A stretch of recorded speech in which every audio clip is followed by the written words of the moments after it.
Session में हमारे साथ दो सांसद हैं। एक राज्यसभा के सांसद हैं, एक लोकसभा के सांसद हैं। राजेंद्र जी हमारे साथ हैं, अनिल जी हमारे साथ हैं। बहुत बहुत स्वागत है आप दोनों का एबीपी गंगा के मंच पर। और राजेंद्र जी, सबसे पहले मेरे सवाल की शुरुआत आपसे होगी। अगर मैं आपसे ये पूछूं कि आपने मेरठ की जनता को क्या क्या दिया, तो मुझे बिल्कुल श्योरिटी है कि आप टिप्स पर गिनवा सकते हैं वो काम। इसलिए मैं आपसे ये पूछूंगी कि कोई एक ऐसा सबसे बड़ा काम बताइए जो मेरठ की जनता आपसे एक्सपेक्ट करती है लेकिन आप अभी तक नहीं कर पाए और वो प्रोसेस में आप उसे करेंगे। माइक ले लीजिए।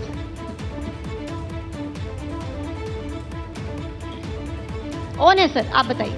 देखिए, मुझे लगता है कि पिछले 9 साल माननीय नरेंद्र मोदी जी के और पिछले 6 साल माननीय योगी जी के, दोनों सरकारों ने बहुत बड़ी मात्रा में प्रत्येक क्षेत्र के अंदर विकास किया है।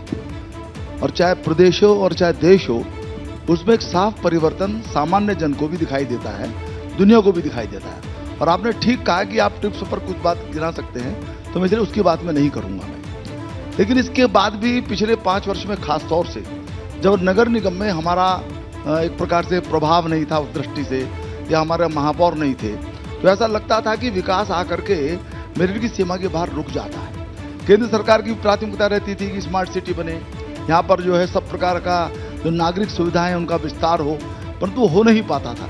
तो यदि मैं अपनी प्रायोरिटी सोचूं, अब और भी कुछ विषय हो सकते हैं, लेकिन मेरठ शहर को लेकर के यहाँ की स्वच्छता, यहाँ का ड्रेनेज, सॉलिड वेस्ट का मैनेजमेंट, अब आपने शायद आज पढ़ा भी होगा कि 6 साल से एक विषय एक बिना बात के लिटिगेशन में फंसा हुआ था। एक कंपनी को काम दिया गया था, प्रदेश सरकार ने और एक काम दे दिया, वो लिटिगेशन में फंसा हुआ था।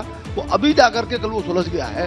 अब वो रास्ता साफ हो गया है कि शहर को सॉलिड वेस्ट से कैसे आजाद किया जाएगा। इसी प्रकार से ड्रेनेज है, कंजेशन की समस्या है, पार्किंग की समस्या है, और भी जो सीवरेज की समस्या। राजेंद्र जी, एक और समस्या और एक और मेरठ के लोगों की चाहत जो मैं आपको याद दिलाना चाहती हूँ। आपने वादे किए हैं मेरठ के लोगों से, हवाई यात्रा मेरठ से यहाँ के लोग कब करेंगे? दावे होते हैं सर बड़े बड़े, लेकिन यहाँ का हवाई अड्डा हवा में है अभी तक। बिल्कुल आपने ठीक कहा, और मैं सोच ही रहा था कि इस पर आपका सवाल आएगा।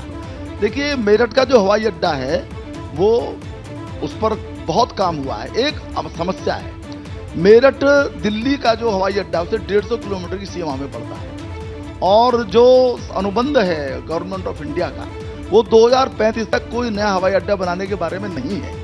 जेवर का हवाई अड्डा इसलिए बना कि 2035 तक दिल्ली का जो हवाई अड्डा है, इंटरनेशनल हवाई इंदिरा गांधी एयरपोर्ट, वो जो ट्रैफिक जो बढ़ा है, एक्सपोनेंशियली बढ़ा है, उसको हैंडल करने में अक्षम है। तो उसको एक सपोर्ट प्रदान करने के लिए, क्योंकि टूरिज्म बढ़ा है, यात्राएं बढ़ी हैं, यात्री बढ़े हैं, इसलिए जेवर का हवाई अड्डा बना। लेकिन 150 किलोमीटर के दायरे के अंदर अभी भी मेरठ आता है। तो हम क्या उसको हल कर रहे हैं। 2035 तक आप ये कह रहे हैं कि हवाई अड्डा यहाँ के लोगों को नहीं मिलेगा? मैं ये नहीं कह रहा, मैं ये कह रहा कि 2035 तक एमओयू है।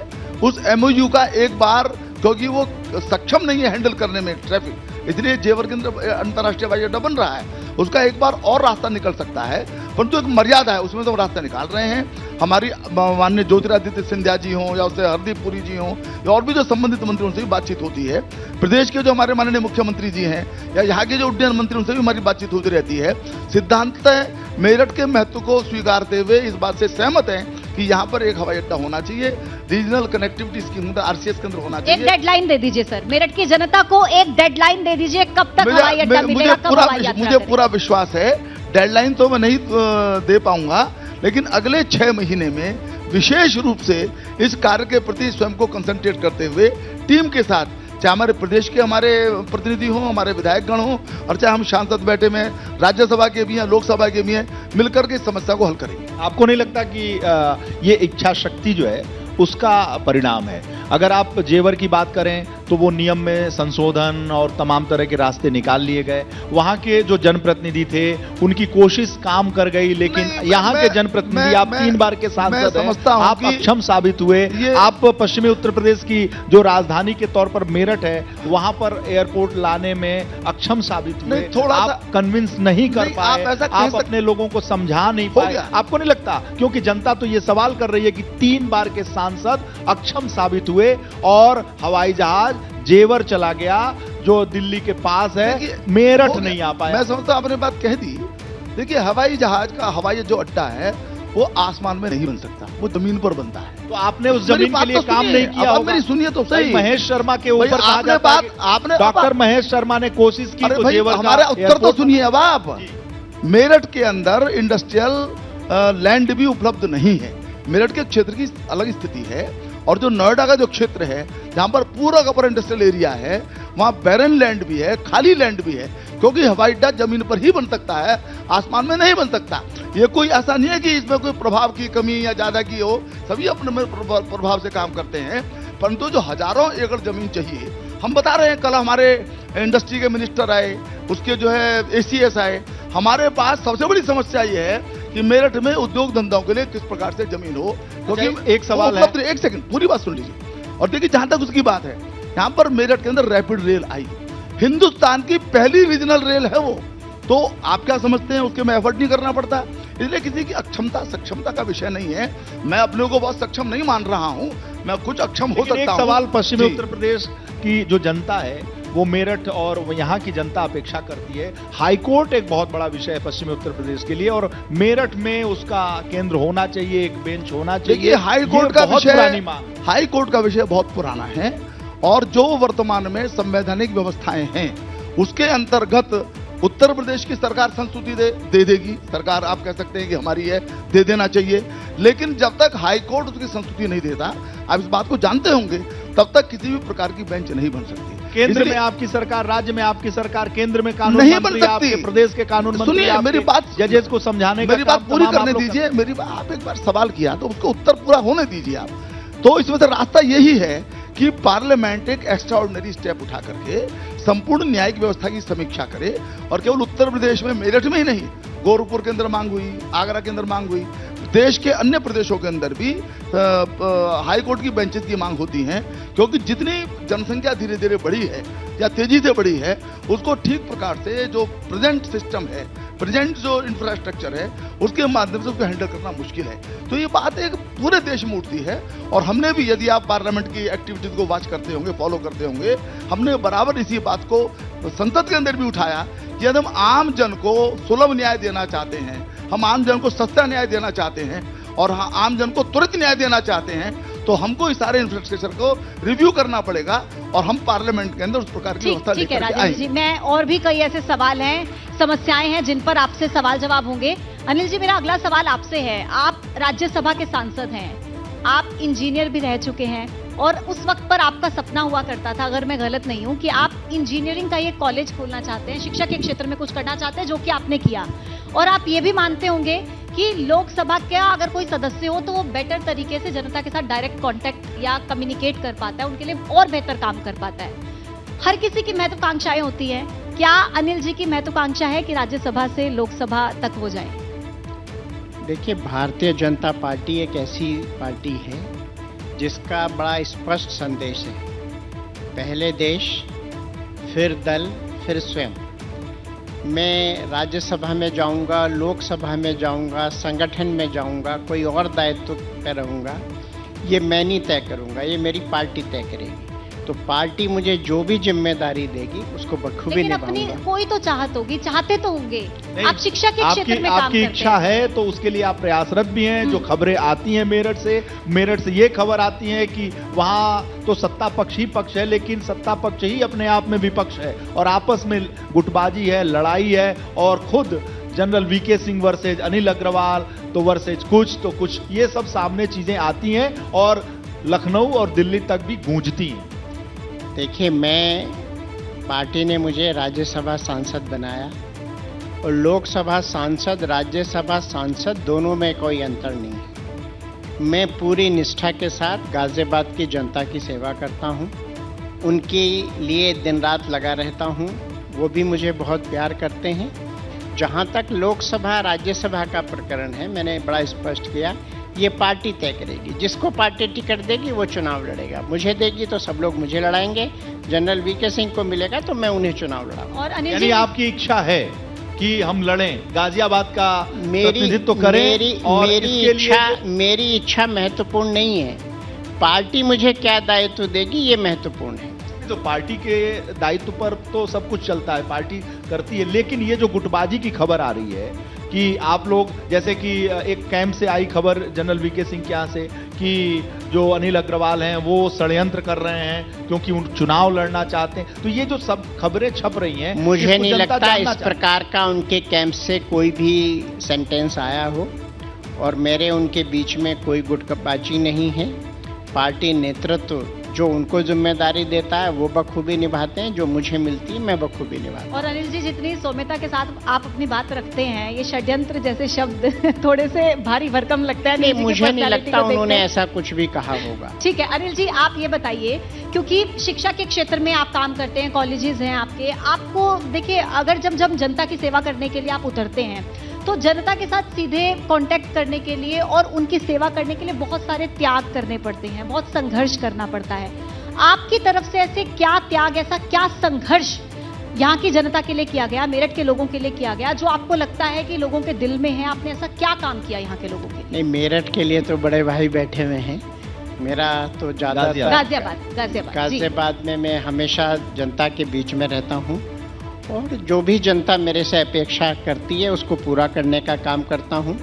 गाजियाबाद में अगर आप विकास का देखें तो बड़े भाई के नेतृत्व में RRTSI जो सबसे बड़ा काम, उसका अधिकांश हिस्सा जो प्रथम फेज का है वो गाजियाबाद में है। ईस्टर्न पेरिफेरल का अधिकांश हिस्सा गाजियाबाद में है। गाजियाबाद में एयरपोर्ट भी चला है और उसके लिए फ़्लाइट भी शुरू हो रही हैं। तो सारा काम गाजियाबाद में। जहाँ तक शिक्षा के क्षेत्र में काम है तो माननीय मोदी जी और माननीय योगी जी के नेतृत्व में पूरे प्रदेश में हम लोग मेडिकल कॉलेज हर जिले में खोलने जा रहे हैं। यूनिवर्सिटीज़ बढ़ी हैं, एम्स बढ़े हैं, IITs बढ़ी हैं, प्राइवेट और गवर्नमेंट दोनों यूनिवर्सिटीज़ बढ़ी हैं। तो शिक्षा के क्षेत्र में, स्पोर्ट्स के क्षेत्र में, चूँकि मैं स्पोर्ट्स से बहुत जुड़ा हुआ हूँ, ऑल टाइम हाई मेडल्स आए हैं। अभी भी कल परसों ही बर्लिन में जो हमारे स्पेशल ओलंपिक भारत के बच्चे गए हैं समर गेम्स में, और अगले साल की जो पेरिस ओलंपिक होना है 2024, उसके लिए भी हमारी निरंतर तैयारी है। और आप देखिएगा आने वाले समय में भारत की जो मेडल की लिस्ट है वो बढ़ेगी। और मेरठ जहां हम बैठे हैं वहां तो स्पोर्ट्स यूनिवर्सिटी भी बनी है। आपने खेलों का जिक्र किया तो मैं राजेंद्र जी से यही सवाल ले लेती हूँ। खेल विश्वविद्यालय का मैं जिक्र करूंगी जो हम लंबे समय से सुन रहे हैं कि बनेगा। हालांकि आपके लोकसभा क्षेत्र में वो नहीं आता, लेकिन मेरठ में ही क्योंकि बनना है, उसको लेकर आप क्या कहेंगे? कितना इंतजार करें अभी लोग? नहीं, देखिए उसकी जो पहली किश्त है वो जारी हो चुकी है, काम शुरू हो गया। और आप जानते हैं कि कोई भी स्ट्रक्चर खड़ा किया जाता है तो उससे उसके पहले पूरी प्लानिंग करनी पड़ती है। बहुत बार उस प्लानिंग के बिना आप फंड्स भी रिलीज नहीं कर सकते। तो नाउ फंड्स भी रिलीज्ड, अभी जो पिछला बजट हुआ है, और मुझे पूरा विश्वास है कि अगले 2 साल के अंदर खेल विश्वविद्यालय मेरठ के अंदर दिखाई देगा। और देखिए फिर मैं वही बात मैं कह रहा हूँ, कोई चीज कहाँ बने इसमें बहुत महत्वपूर्ण है कि जगह कहाँ उपलब्ध। और मैं आज आपसे कह रहा हूँ, सबसे कह रहा हूँ, 10,000 एकड़ जमीन हमें दिला दीजिए, हम अंतर्राष्ट्रीय हवाई अड्डा ही पे ले आते हैं। नहीं है जगह, ये ऐसी बिग प्रॉब्लम है जिसको हमको समझना पड़ेगा। और हमारे किसान भाई बैठे हुए हैं, ये साधारणतः सरकार का नियम भी है कि आप डेवलपमेंट के जो काम है, जो करना चाहते हैं, वो ऐसी जमीन को प्राथमिकता दें जो खेती की जमीन नहीं है और जो बहुत अच्छी फर्टाइल लैंड है, उसको यदि आप उसके अंदर लगाएंगे तो वो मजबूरी हो तो लगाइए। और इसलिए नोएडा की जो जमीन है उसमें उस प्रकार के थोड़ा फर्क है, इसलिए वहां पर वो अच्छी। आपने किसान भाई की बात की, व्यवसायी भाई की बात हो जाए। आप भी अग्रवाल हैं और आप भी अग्रवाल हैं, दोनों भारतीय जनता पार्टी के सांसद हैं। और चूंकि बात वैसे कम्युनिटी के वोटर्स की होती है, लोकसभा चुनाव नजदीक आ रहे हैं, तो GST को लेकर व्यापारी समुदाय बहुत उधेड़-बुन में है, बहुत परेशान है। तो आप लोगों ने पार्टी के अंदर आप आवाज उठाई, अपनी बातें रखी। क्या आपको लगता है कि GST को लेकर जो उधेड़-बुन है उसका खामियाजा आप लोगों को लोकसभा चुनाव में उठाना पड़ सकता है? देखिए, GST लागू होने के पश्चात से कई चुनाव हमने सामना किया है उनका, चाहे वो प्रदेश सरकार के चुनाव हो, चाहे केंद्र के चुनाव हो। तो GST का हमको तो लाभ ही नजर आता है। इसलिए लाभ नजर आता है कि सामान्य व्यापारी उससे संतुष्ट है।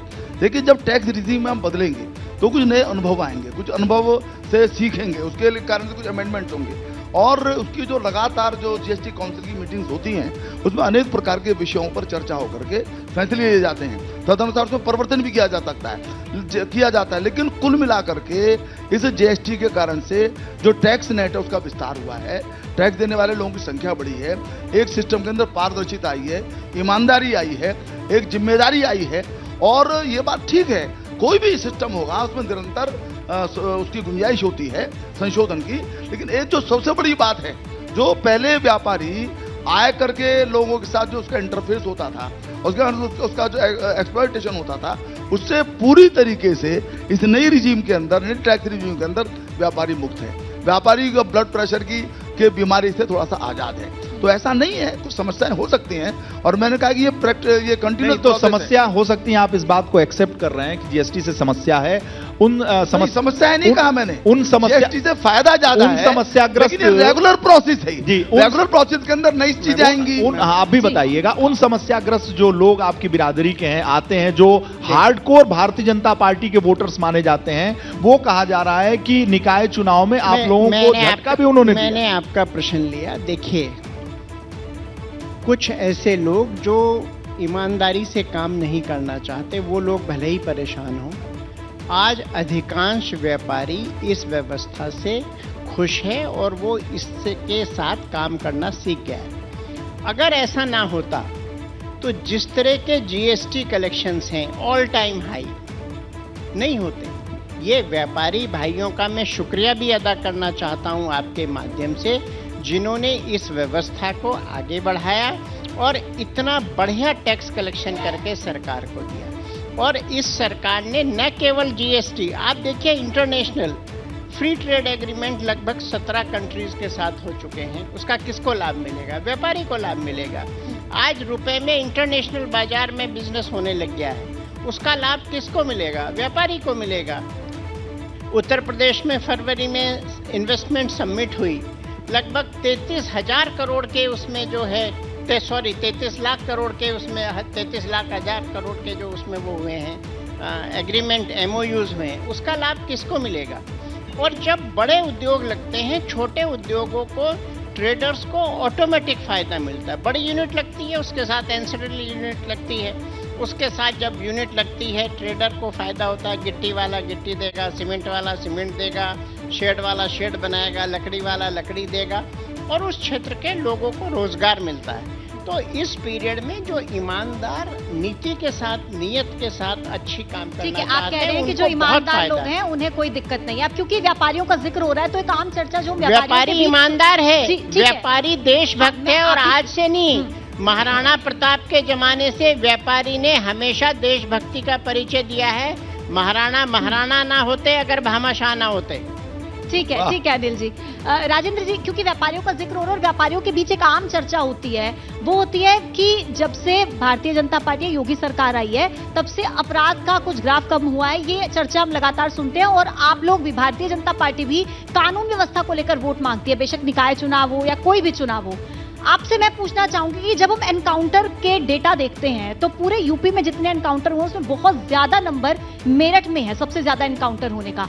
आप इसे उपलब्धि मानते हैं या आप मानते हैं कि ये दुखद सिचुएशन है कि इतना अपराध है कि इतने ज्यादा एनकाउंटर हुए हैं? आप क्या मानते हैं इसको? देखिए, पहले तो अपराधियों के खिलाफ कार्रवाई नहीं होती थी, यानी सबको पता था कृष्णानंद राय की हत्या किसने की, सबको पता था कि ब्रह्मदत्त द्विवेदी की हत्या किसने की, सबको पता था, पुलिस को ही पता था, आमजन को ही पता था, कार्रवाई नहीं होती थी, कन्विक्शन नहीं होता था। अब अपराधियों के खिलाफ कार्रवाई हो रही है, लेकिन अब कस्टडी में ही हो जाती है। गैंगस्टर के खिलाफ कार्रवाई हो रही है। उसमें कहीं कहीं ये इस प्रकार के जो एनकाउंटर के संबंध में सवाल खड़े होते हैं, वो होते हैं, उसकी अपनी एक पद्धति है, उसकी जांच की पद्धति है। लेकिन कुल मिलाकर के मैं समझता हूं कि अपराधी यदि मारे जा रहे हैं, चाहे वो एनकाउंटर में मारे जा रहे हैं, जांच उसकी हो जाएगी। जिस केस का आप जिक्र कर रहे हैं वो एनकाउंटर नहीं था सर, वो कोर्ट रूम के अंदर हत्या होती है। आप ब्रह्मदत्त द्विवेदी जिनकी बात कर रहे हैं, आप जिस आरोपी की बात कर रहे हैं, उनकी जो हत्या होती है, विरेश जी मैं सही कह रही हूँ, वो कोर्ट रूम में होती है। उनकी इसलिए हत्या हुई, वो उसकी जांच हो रही है, एसआईटी बन गई है। लेकिन ये जो गैंगवार टाइप की चीजें हैं, इनके लोग जो है, इनकी दुश्मनियां इतनी पुरानी हैं, इनके खिलाफ कार्रवाई कभी होती नहीं थी। आपने और इसीलिए वकील की ड्रेस पहन करके वो आए, और होगा। अब वो ये भी हो सकता है पहलू है कि जो कचहरी के अंदर की तलाशी ली जाए, कभी वकील साहब की तलाशी ली जाएगी, हो सकता है वकील साहब प्रोटेस्ट करें। तो कई सारे इसके मल्टी, कभी पत्रकार बन के आते हैं, कभी वकील बन के आते हैं। तो आप बताइए कि ये जो पत्रकार बन के आए, वकील बन के आए, जो उन्होंने किया उसे जस्टिफाई करते हैं? आप मानते हैं? जस्टिफाई नहीं करते, परंतु एक चैलेंज है। ये पुलिस के सामने भी चैलेंज है। मतलब आप ये मानते हैं कि जिन्होंने कानून को धत्ता बताया उनके है खिलाफ कार्रवाई होनी चाहिए। उनके खिलाफ कार्रवाई होनी चाहिए और कार्रवाई जैसी भी हो। नहीं, और हो रही है। और मेरा कहना ये है, फिर मंद मंद मुस्कुरा रहे हैं अनिल अग्रवाल जी, मान रहे हैं कि सही हुआ। नहीं, देखिए, आपने कहा जैसी भी हो, ऐसा नहीं होता। कानून की परिभाषा जैसी भी हो से नहीं हो सकती। जो भी कार्रवाई होगी विधि सम्मत होगी। पुलिस अभिरक्षा में किसी का भी मारा जाना दुखद है, उसको अप्रिशिएट नहीं किया जा सकता। लेकिन इन लोगों के इतने कर्म खराब हैं, इनके खिलाफ इतनी लोगों की रंजिशें हैं। इंदिरा जी का तो उनके घर में हुआ मर्डर। तो जब आप उतनी रंजिश पाल लोगे तो पुलिस की भी सीमाएं हैं। यद्यपि मैं ये स्पष्ट रूप से कहता हूँ, पुलिस अभिरक्षा में नहीं होना चाहिए। लेकिन इन सब लोगों ने जो एक है था ना ईश्वरीय न्याय, शायद वो कुछ हुआ हो। लेकिन उत्तर प्रदेश में कानून व्यवस्था बेहतर, कानून व्यवस्था के लिहाज से पश्चिमी उत्तर प्रदेश हमेशा से सुर्खियों में रहा है। आपकी जब सरकार नहीं थी, मुख्यमंत्री जो अभी मौजूद हैं योगी आदित्यनाथ हर जगह सभा करते थे और बार बार कानून व्यवस्था का सवाल खड़ा करते। आपको आमूलचूल बदलाव 17 से लेकर अब तक की सरकार में क्या दिखता है? क्योंकि आप 3 बार के सांसद हैं और उम्र बताती है कि बहुत दिन से आप राजनीति यहाँ पर मूलभूत अंतर क्या? मैं बताता हूं, मैं एक उदाहरण से बताता हूं आपको। यहाँ पर सोतीगंज के अंदर अवैध कटान का मसला था। आसपास के सारे प्रदेशों से वाहन चोरी करके आते थे और मिनटों के अंदर कट जाते थे। 2009 से लेकर के 2014 तक मेरा जो पहला कार्यकाल रहा, या 17 तक भी, मैंने इस विषय को 2 बार उठाया।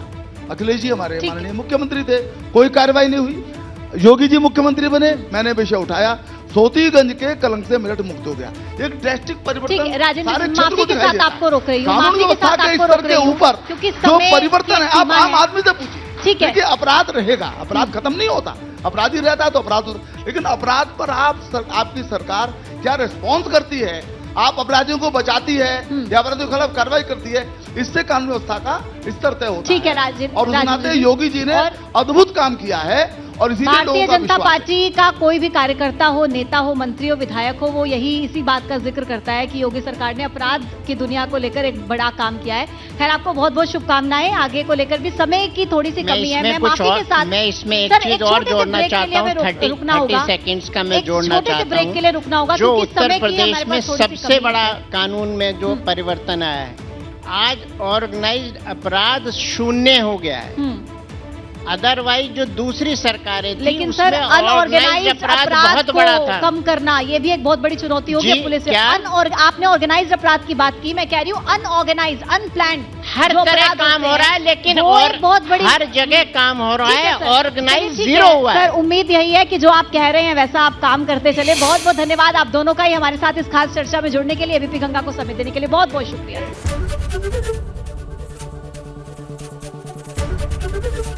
एबीपी गंगा, खबर आपकी, जुबान आपकी।